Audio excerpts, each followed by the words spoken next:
আসিয়া এই কাফনের কাপড় শুধু আসিয়ার উপরেই নয়, আমাদের প্রত্যেকটি মানুষের উপর, এই বাংলাদেশের উপর এই কাফনের কাপড় আজ জড়ানো হয়েছে।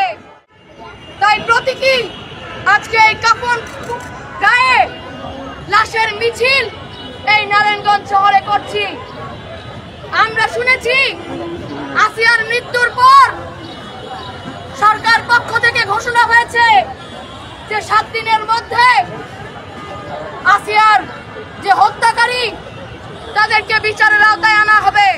আসিয়ার মৃত্যুর পর এই রাষ্ট্রের টনক নড়েছে, তারা ঘোষণা দিয়েছে যে আসিয়ার মৃত্যুতে তারা শোক পালন করবে। আমরা ধিক্কারের সাথেই তাদের এই ঘোষণার সাধুবাদ জানাই।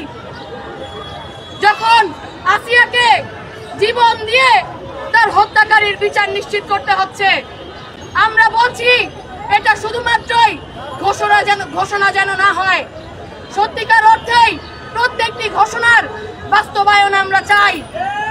এবং শুধুমাত্র এই আসিয়াই নয়, এই বাংলাদেশে আমরা তনু, মুনিয়া, সাইমা, আয়শা প্রত্যেকটি শিশু, প্রত্যেকটি নারীকে দেখেছি কিভাবে কাতরাতে কাতরাতে নিজের জীবন ত্যাগ করতে হয়েছে।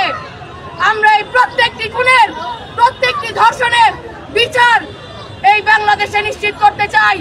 শুধু আসিয়ার বিচার করে বাংলাদেশের মানুষের, বাংলাদেশের নারীদের চোখে ধুলো দেওয়ার কোনো সুযোগ নেই।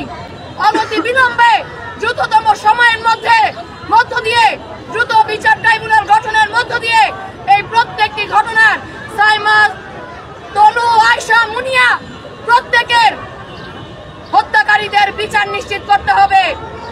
আমরা বলছি এই বাংলাদেশে বছরের পর বছর ধরে যে বিচারহীনতার সংস্কৃতি গড়ে উঠেছে, যার সবচাইতে বড় শিকারে পরিণত হয়েছে এই দেশের নারীরা, শিশুরা এই বিচারহীনতার সংস্কৃতিকে